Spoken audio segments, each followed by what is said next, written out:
Hello class 9, this is part 3 video of lesson water, and today we'll cover solutions and solubility. A solution is a homogeneous mixture of two or more substances. It has two parts, a solute and a solvent, so that it could form a solution. A solute is a substances which dissolves in solvent to form a solution, and their quantity is less to that of solvent, and solvent is a medium in which solute dissolves. Now the types of solution. First is true solution. True solutions are the types of mixtures where solute and solvents are properly mixed in the liquid phase and the size of particles dissolved is 1 nanometer, that is 10 to the power minus 9 meter. Next is dilute solution. A solution in which the amount of solute is relatively small as compared to the amount of solvent. Now just opposite, a solution in which the amount of solute is relatively large as compared to the amount of solvent is known as concentrated solution. You can see it on the image. On left hand side there are only very few particles of solute. It is a dilute solution. Right hand side there are large number of solute particles, so it is concentrated solution. Another type of solution is unsaturated solution. A solution which can dissolve more quantity of solute in a solvent at a given temperature is known as unsaturated solution. Let's say we are dissolving salt and water and it starts dissolving. It is an unsaturated solution. And you keep on adding salt, a time will come it stops dissolving further. That solution now is called a saturated solution. So a solution which cannot dissolve any more quantity of solute in a given amount of solvent at a given temperature is known as saturated solution. Now again, to a same saturated solution, if we give some heat, few amounts of solute gets dissolved comparison to previous saturated solution, and the same solution is cooled back again to the initial temperature. It becomes unstable and forms a crystals. So this solution is again known as supersaturated solution. The image that you are seeing on right hand side is a supersaturated solution of sodium acetate. Next is aqueous solution. Solution in which water has been used as a solvent is known as aqueous solution. Example, mixture of common salt and water. We already came to know about polarity of water, where partial negative charge traps sodium ion and partial positive charge traps chlorine ion. Similarly, if the solvents are used other than water, like ethanol, benzene, etc., is known as non-aqueous solution. So this is all about solutions. Now let's start solubility. You take a spoon of salt and dissolve it into water. It quickly dissolves. Now you take 1 spoon of chalk powder and dissolve it into water. You see only small amount may be dissolved. Most of it does not dissolve in water. So we define a term known as solubility is the extent to which a solute dissolves in a particular solvent to form a saturated solution. When we have oil dissolved in water, oil does not dissolve in water at all. It forms a separate layer. Such substances which is completely not soluble in water or any other solvent is known as insoluble mixtures. Let's see how we can determine solubility. We have seen solubility is the extent to which a solute dissolves in a particular solvent to form a saturated solution. So we will use this formula to calculate the solubility of a solute. That is, solubility is equals to mass of solute divided by mass of solvent into 100. Let's do a question. 12 gram of saturated solution of potassium chloride at 20 degrees Celsius when evaporated to dryness leaves a solid residue of 3 gram. Calculate the solubility of potassium chloride. So we know solubility is equals to mass of solute divided by mass of solvent into 100. Here the liquid is evaporated and we are only left with solid residue, that is the mass of solute, 3 grams. So we started with 12 gram of solution and we want amount of solvent, so mass of solvent is equals to 9 gram.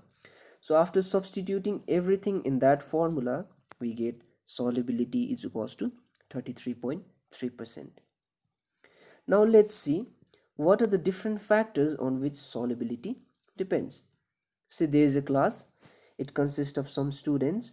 Now when their parents come to pick up their kids, the kids who are sitting on the sides, first their parent goes and pick them up. Now the kids who are seated in between, the parents may come and pick their kids later. So it becomes a little bit lengthier process. Now the kids are distributed into different sections, so their parents can go to the particular classes and pick up the kids easily, as now there is little lesser number of kids in the section. Now we distribute even further. Now there is only 3 students in each class, each section, which becomes more easier for parents to pick up their kids. So we see, as we are distributing it further and further, the process becomes quicker. So now you can relate. What do you think? We have salt powder and lumps of salt. Which one will dissolve faster? Let's see. If we have lumps of salt, only the ions present on the surface of that blocks is taken away by water molecule, or this remain as it is. But if we have a powdered salt, all ions can take part in the formation of solution. So as the size of solute particle decreases, the total surface area of solid exposed to the solvent increases, therefore the solubility increases. Finally, if the size of solute decreases, their solubility increases. So we can say that the powdered salt will dissolve faster, or their solubility is more. There are some presents for kids, and all the presents are kept at one corner of the room. Kids are rushed to take their gifts. Some kids get faster.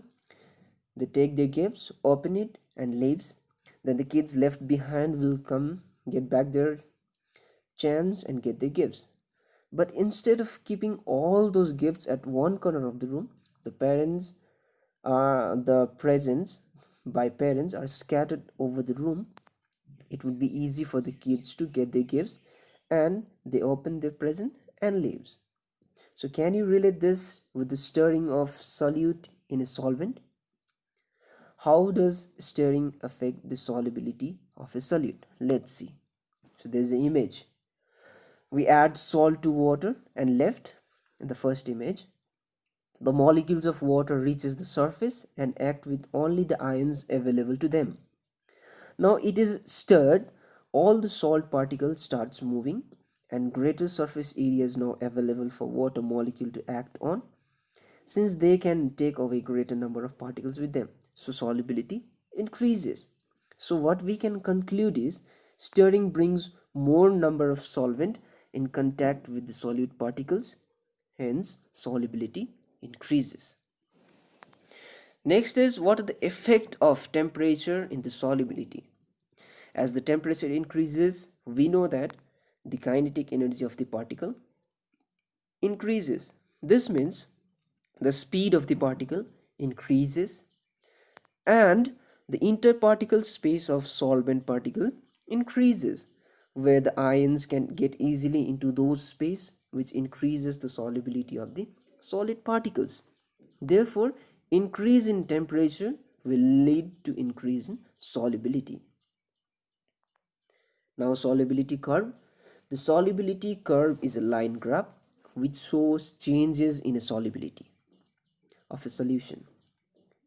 So let's see the solubility curve for few substances.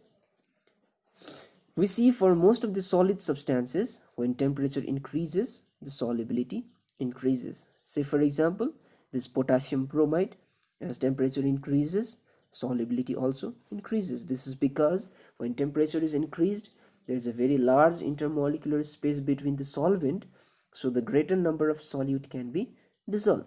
But there is an exceptional, like in image that you can see, there is calcium sulfate. Another example is also there is sodium sulfate. shows lesser solubility when increase in temperature. Another exceptional case is sodium sulfate. As we increase the temperature, initially the solubility increases and after that the solubility decreases. Let's see how pressure and temperature affects the solubility of gases. We know the pressure has to be in equilibrium, that is external pressure is equals to internal pressure. Let's say we have a Coke can. As soon as you open the cap of a Coke can, you see the gases which is compressed inside those can comes out. That means the internal pressure that wants to be in an equilibrium. So when pressure is increased, more gaseous particles are soluble, and if we relate those pressure with the solubility of those gases, if we release those pressure, again the particle escapes. And such a concept relating to this was given by Henry's law, that is pressure above the surface of liquid is directly proportional to mass of gas dissolved in fixed volume of liquid, that is solubility. So what happens when we increase the temperature of a solvent? We know that when temperature increases, kinetic energy of the particle also increases. When we heat the solvent, it has both gases and liquid particles, so the kinetic energy of both the gases and liquid particles increases, but the kinetic energy of gaseous particle increases to the larger content, and so they can easily escape. So what we can conclude is, for gaseous molecule, if the temperature is increased, the solubility will be decreased, and for solute, increase in temperature will lead to increase in solubility.